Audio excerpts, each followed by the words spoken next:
Good morning दोस्तों, मैं नवीन कुमार झा। आज मैं आप लोगों के लिए एक चैप्टर लेकर के आया हूँ, नंबर एंड नंबर सिस्टम। ठीक है, इसमें पहला जो टॉपिक है वो क्या है? अंक।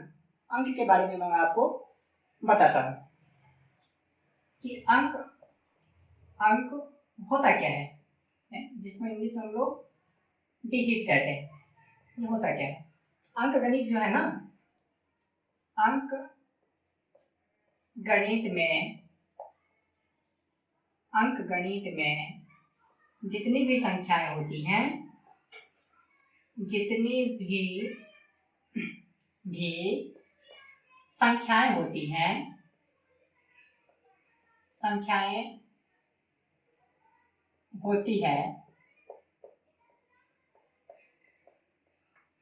उनके बनने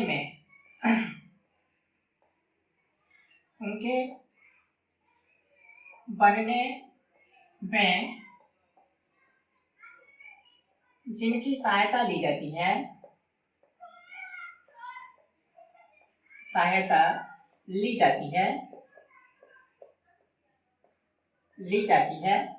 अंक कहलाती है। अंक जाता है। ये 10 होते हैं।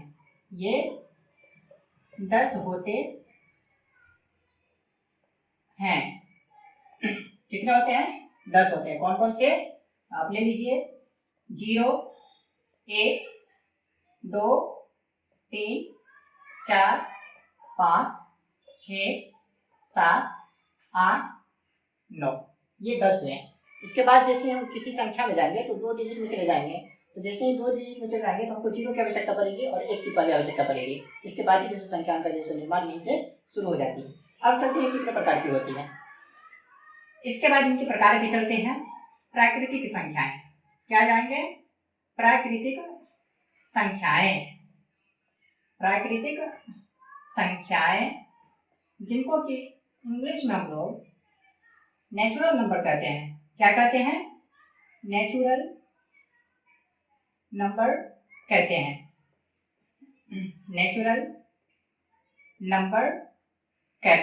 हैं। ये होती क्या है? तो गिनती की जितनी भी संख्या होती हैं,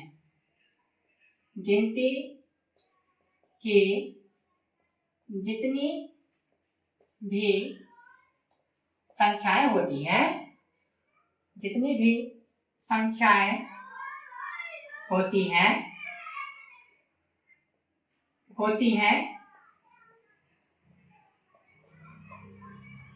प्राकृतिक संख्याएं कहलाती हैं। प्राकृतिक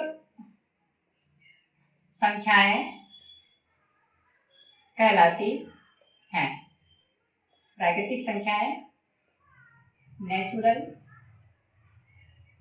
नंबर कहलाती हैं।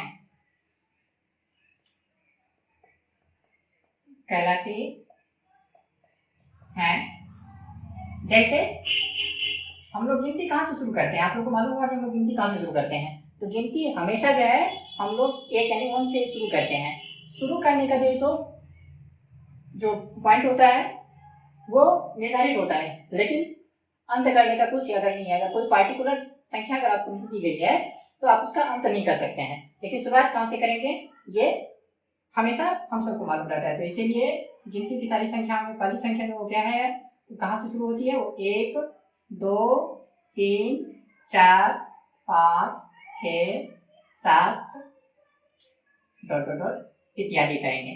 ठीक है, तो ये होती हैं प्राकृतिक संख्याएं। ठीक है, सभी का अपना अपना जैसा एक महत्वपूर्ण जैसा रोल होता है। ठीक है, इसके बाद चलेंगे हम लोग पूर्ण संख्या में कि पूर्ण संख्याएं क्या होती हैं, जिनको कि हम लोग इंग्लिश में फुल नंबर के नाम से जानते हैं। क्या जानते हैं? फुल नंबर के नाम से जानते हैं। ये होती क्या है? देखिए, संख्याएं अभी तक यहाँ से यहाँ तक अभी हम लोग आए हैं ना, यहाँ तक संख्याएं अभी तक तो पूर्ण नहीं है। ये क्या है? अपूर्ण है। क्यों अपूर्ण है? तो इस चीज को देखिए। इसकी परिभाषा जब हम लोग जानेंगे तो हम लोग जान जाएंगे कि इधर ये पूर्ण नहीं होकर के अपूर्ण क्यों है और ये पूर्ण क्यों है। तो लिखेंगे प्राकृतिक संख्याओं के समूह में, प्राकृतिक संख्याओं के समूह में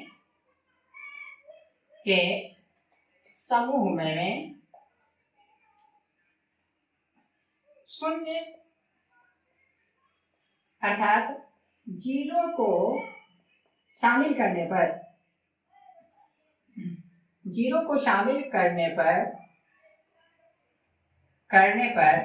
संख्याओं का जो नया समूह बनता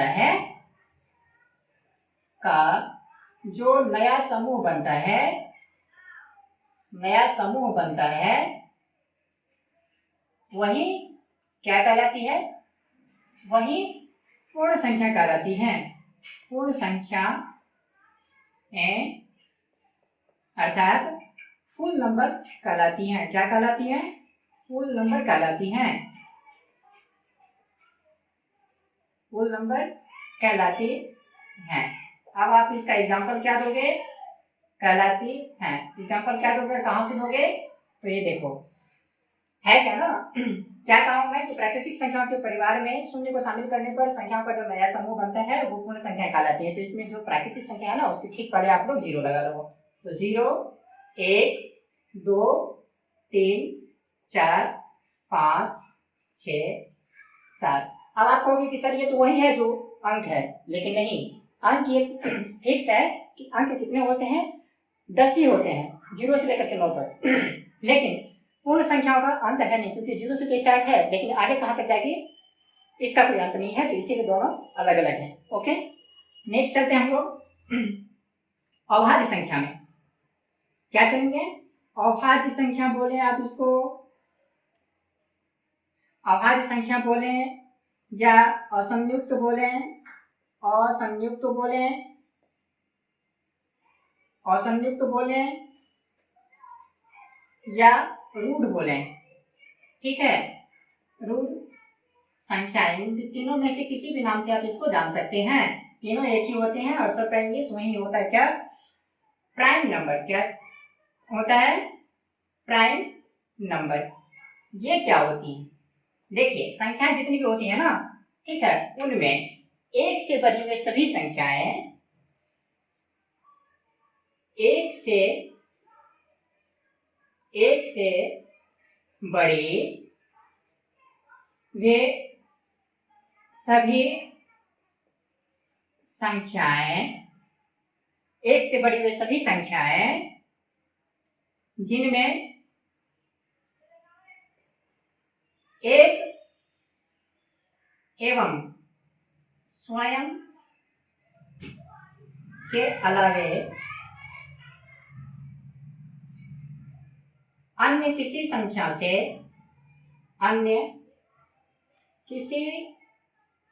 से भाग न लगे,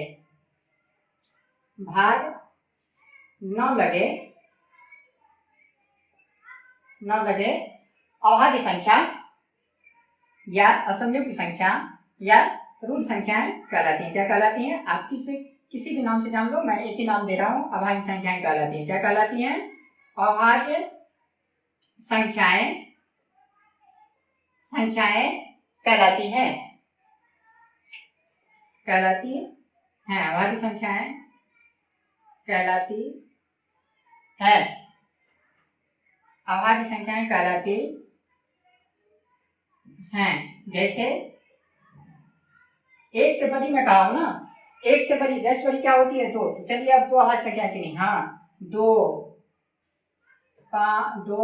3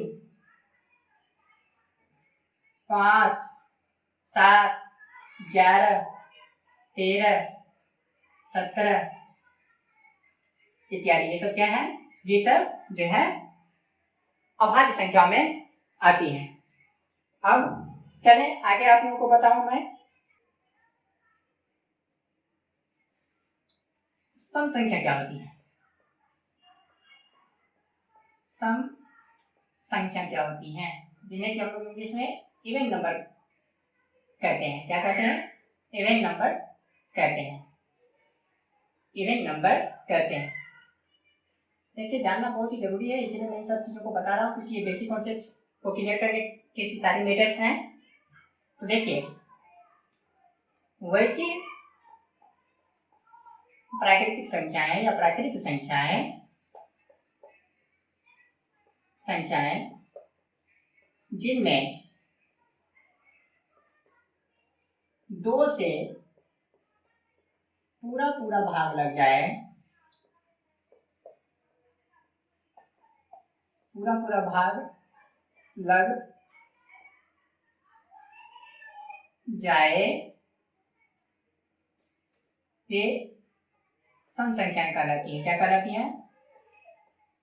सम संख्याएं कहलाती हैं, कहलाती हैं। जैसे 2, 4, 6, 8, 10 और 10,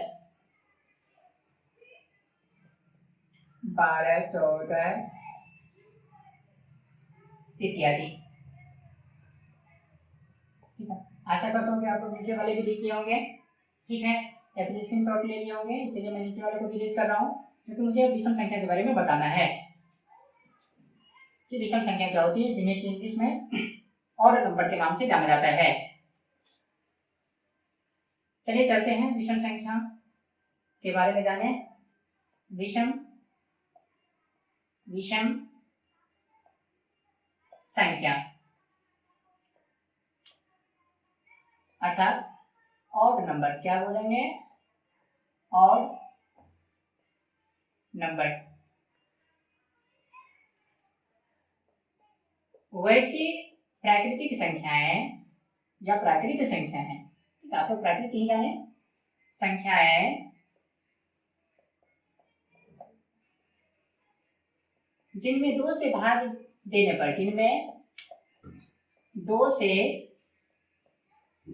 भाग देने पर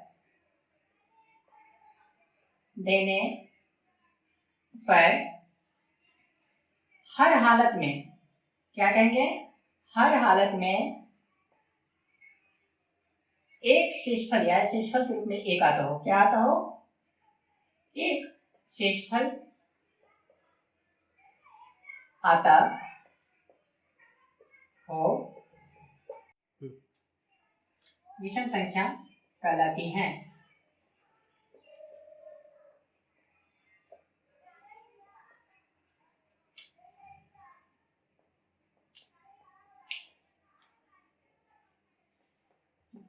अब आप एग्जाम्पल में क्या लोगे? एग्जाम्पल में ले लो, क्या कर रहा है कि वैसी प्राकृतिक संख्याएं जिनमें 2 से भाग देने पर हर हालत में एक शेषफल आता हो। तो ये जो है ना, ये बहुत बड़ा मैटर है कि एक शेषफल।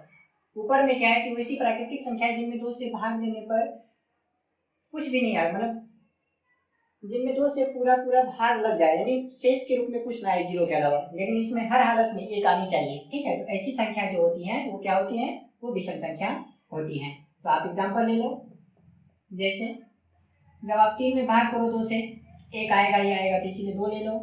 इसके बाद 5 ले लो, 7 ले लो, 9 ले लो, 11 ले लो, 103 ले लो, 507 ले लो, इत्यादि आप ले लो। ये सब क्या कहलाती हैं? ये सब जो है सो विषम संख्या कहलाती है। संयुक्त या यौगिक संख्या के बारे में जानें। यौगिक संख्याएं, इनको इंग्लिश में क्या कहेंगे? Compound number. Compound number.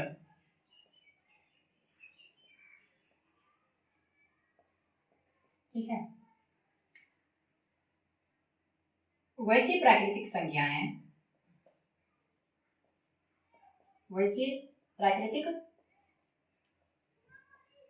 संख्याएं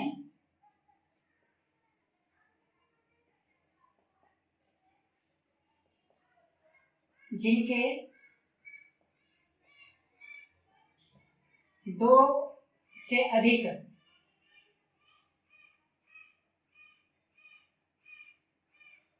अपवर्तक होते हो, अपवर्तक यानी फैक्टर होते हो, क्या होते हो, फैक्टर्स होते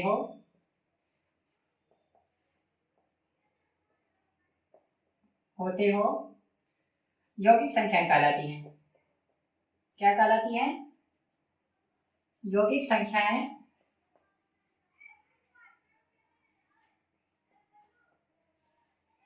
यानी कंपाउंड नंबर कहलाती हैं।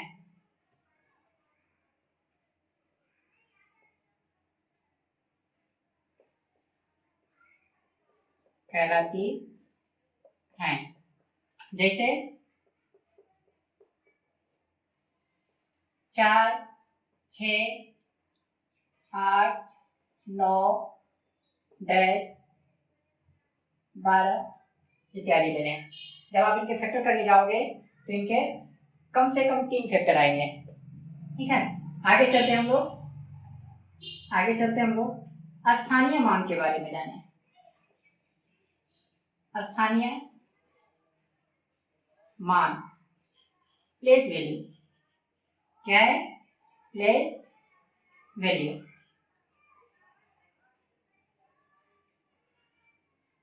किसी दी गई संख्या में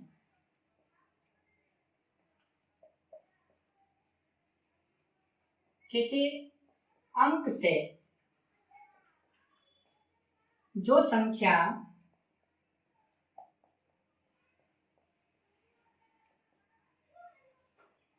निरूपित होती हो,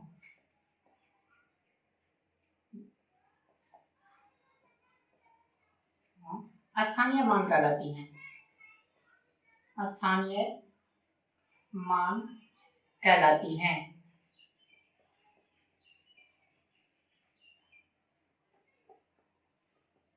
जैसे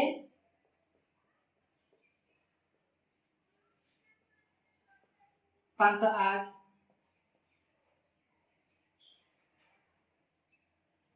685, 4387 इत्यादि। इसमें आप क्या देखोगे कि अगर आपको कहे कि 508 में 8 का स्थानीय मान, ठीक है, तो इसको निकाल लेना आप लोगों को। जिस अंक का स्थानीय मान है उस अंक को नीचे लिख लेना है और देखना है कि उस अंक के ठीक दाहिने ओर कितने अंक और हैं। अगर कोई अंक है या जितने अंक हैं उतने जीरो इसके ऊपर लगा देंगे। तो क्या आपको 8 के बाद दाहिने ओर कोई अंक नजर आ रहा है? नहीं, तो इसीलिए यहाँ 8 के ऊपर कोई अंक नहीं है। अगर यहाँ कहता है कि 5 का स्थानीय मान, तो हम लोग यहाँ पर 5 लिख देते हैं, ठीक है, और 5 के बाद देखते हैं कि कितने अंक हैं। तो 1 2 2 अंक है ना, तो 2 जीरो यहाँ पर उतार देते थे। यही 5 का स्थानीय मान होता है और ये 8 के अंक में कोई अंक नहीं है, इसलिए 8 का स्थानीय मान 8 ही आएगा। इसी तरह से आप ले लो, अगर 685 में कहे 8 का स्थानीय मान, जो अंक कहा जा रहा है, जिस अंक का स्थानीय मान पूछा जा रहा है ना, उसको हम लोग नीचे पुट कर देंगे और देखेंगे उसके दाहिनी ओर क्या है और कितने अंक क्या है, उससे मतलब नहीं है, कितने अंक हैं। तो 8 के बाद कितने अंक आपको नजर आ रहे हैं? इधर 1 अंक नजर आ रहे हैं, तो यहाँ 1 तो जीरो लगा देंगे, यही इसका स्थानीय मान हो जाएगा। इसी तरह से मान लीजिए इसमें एक एक अंक करके अगर सबका स्थानीय मान अगर पूछा जा रहा है ना, तो अंक उतारते चलेंगे, उसके दाहिनी ओर जितने भी अंक हैं उतने जीरो लगाते चलेंगे, तो वही उस संख्या में दिए गए अंक का जो स्थानीय मान हो जाएगा। ठीक है, अब इसके बाद हम लोग चलेंगे, स्थानीय मान हो गया, जातीय मान हम लोग जानेंगे कि जातीय मान क्या होती है। ठीक है, आप लोग इसे नोट कर लें, मैं ऊपर से इसको हटा रहा हूँ। स्थानीय मान जब भी हम लोग निकालने जाएंगे ना, तो ये देखेंगे कि किसी भी संख्या में अगर अंकों का स्थान परिवर्तन हो रहा है, तो अंकों के स्थान परिवर्तन होने से संख्या में स्थानीय मान का भी परिवर्तन हो जाता है, स्थानीय मान में भी परिवर्तन हो जाता है। इस चीज को आप लोग याद रखेंगे, लिखना नहीं है, इस चीज को आप लोग याद रखेंगे। ठीक है, कि अंक परिवर्तन से, अंकों के परिवर्तन से उसके स्थानीय मान में भी परिवर्तन होता है। इसको आप लोग को लिखना नहीं है, ये छोटी सी चीजें हैं, इसको आप लोग याद रखेंगे। अब चले हम लोग जातीय मान पे। जातीय मान क्या होती है? सभी इंपॉर्टेंट हैं, आप अगर इसके बारे में कुछ नहीं जानते हो तो कोई ट्रिक्स वगैरह कुछ काम नहीं आएंगे। जातीय मान जिसको हम लोग फेस वैल्यू कहते हैं, क्या कहते हैं, फेस वैल्यू कहते हैं। इसको आप लोग इस भाषा में समझ रहे हैं। अगर हम लोग आईने में अपना चेहरा देखते हैं ना तो क्या दिखता है, दूसरे का तो नहीं दिखता, अपना ही दिखता है ना। तो जिस अंक का कहे ना फेस वैल्यू जातीय मान, वही अंक उसका आंसर हो जाएगा। तो लिखेंगे किसी संख्या का स्वाभाविक मान ही या किसी संख्या में उस दिए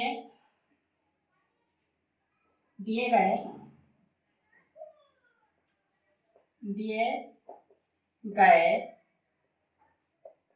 अंक का स्वाभाविक मान ही जातीय मान कहलाता है। जातीय मान कहलाता